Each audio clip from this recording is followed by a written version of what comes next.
Hey YouTubers, it's Charlie. Happy Wholock week. The game is on. So this week I'll be alternating Doctor Who and Sherlock videos every day just in honor of the Christmas special and Sherlock Series 3. Everything's going to be a mixture of like fun list videos as well as Q&As, breakdown videos, and reviews of the actual content. So like a review of the Christmas special and a review of that Sherlock mini episode. If there's any special kind of content that you guys want to see in any of those videos, I typically write and shoot and post those videos on the same day. So if there's something that you really wanted to see, I might have a chance to work it into one of my videos later this week. Just to get things started in this first post, here's my top 10 Sherlock moments from series 1 and 2. Number 10, Jim from IT in The Great Game. I was totally fooled the first time I met Jim from IT.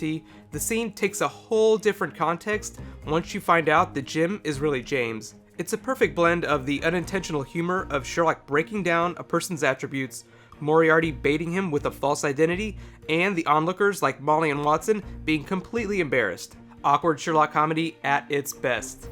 Number 9.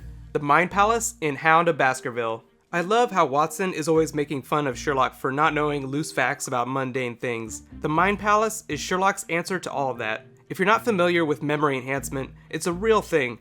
They're called mnemonic devices, and they give people ways to store large amounts of information in their brains. The other side of that is recall devices and memory triggers. Just because you can store something doesn't mean you'll be able to pull it out of deep storage. So when you see all those graphics pop up around Sherlock's head in the episode, what you're seeing is him using recall devices to find the information that he needs. Number 8, Whipping the Corpse in A Study in Pink. This was our first introduction to Benedict Cumberbatch's Sherlock. It totally explained the character in a few strokes of that writing crop. Unlike Robert Downey Jr.'s vagabond savant approach to the character, Cumberbatch's Sherlock is hyper-focused, intense, and deceptively asexual, but not altogether uncaring. If you ever wanted to explain Sherlock to someone who had never seen it before, that would actually be the scene to show them. Number 7, The Bloody Harpoon during Hound of Baskerville. The episode itself was not my favorite, but the reason I loved this moment so much was that it gave you a real sense that some of their most epic cases were happening in between the episodes that we were actually watching. All it takes is one look at Sherlock covered in blood and a few cursory words about having to ride the tube,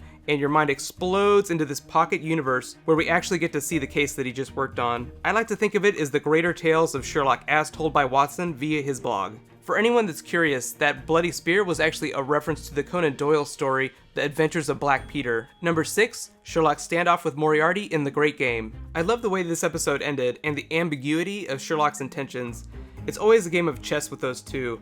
But would he have shot the explosives if Moriarty had called his bluff? After seeing how fast Sherlock's mind can work during Scandal in Belgravia, I definitely think he would have formulated a plan of how to survive that explosion had he pulled the trigger.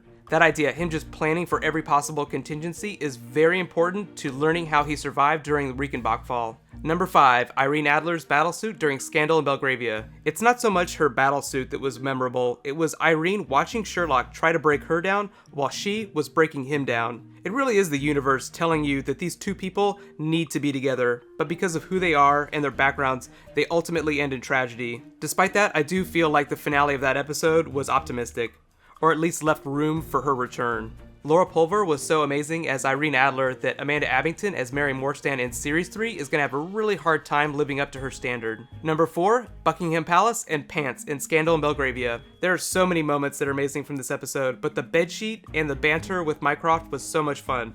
Just like the explosives in Great Game and the roof jump in Reichenbach Fall, I definitely think he would have just kept on walking and been naked in Buckingham Palace. Let me know below in the comments how far you think Sherlock would have walked out of Buckingham Palace naked until the Queen's Guard tackled him to the ground. Number 3, Moriarty steals the crown jewels during the Reichenbach fall. You don't get to see a lot of Moriarty's process or him enacting his process, but I love the way he was so casual about the whole thing. Once you learn why he did it, it becomes less of a mystery, but no one on this show has more fun than Moriarty when he's misbehaving. Sherlock and Watson have a lot of fun, and Sherlock definitely feels this intense satisfaction whenever he solves puzzles, but I don't think he experiences the pure ecstasy that Moriarty does whenever he's doing something awful. If any of you happen to work at the BBC, Boys Misbehaving would make an amazing spin-off starring Andrew Scott. Number 2, the rooftop jump during Reichenbach Fall. You definitely feel this air of finality, but the experience of the explosives during Scandal, as well as the bedsheet and all of Sherlock's other gambits, kind of make you feel like he's going to get up and just dust himself off. So when I saw him lying there on the pavement, my heart leapt out of my throat. But also from a meta standpoint, whenever these episodes aired, they had not renewed Sherlock for a third year, so nobody knew whether or not we would actually get an explanation for what happened to Sherlock. Don't worry though, I'll be doing a breakdown video for how I think he survived the fall tomorrow. And my number one moment, the gravesite reveal during Reichenbach fall. You had just gone through this intense experience, so when the camera pans away to a very much alive Sherlock, it was a giant WTF moment. Remember, the series had not been renewed, so people had no idea what was going on. FYI though, that will not be the case this season. The season will totally end on a huge cliffhanger just like last season, but both Benedict Cumberbatch and Martin Freeman are under contract for a fourth series. No filming date has been announced, but hopefully we won't have to wait another 2 years before finding out what happens after the events of this new season. Like I said, I'll be doing a breakdown for how I think Sherlock survived his fall. Be sure to subscribe to get it. In addition to that, this is Wholock week, so I'll be doing tons more Doctor Who and Sherlock every single day. We've got the Christmas special, we've got the mini episode, many happy returns, as well as a bunch of Q&As I'll be doing, and breakdowns of everything. Right now, you can click here to get that breakdown of how I think you survived the fall. I'll add the annotation as soon as I post it tomorrow, and you can click here if you want spoilers for Series 3. Thank you so much for watching. I'll see you guys tomorrow. High fives!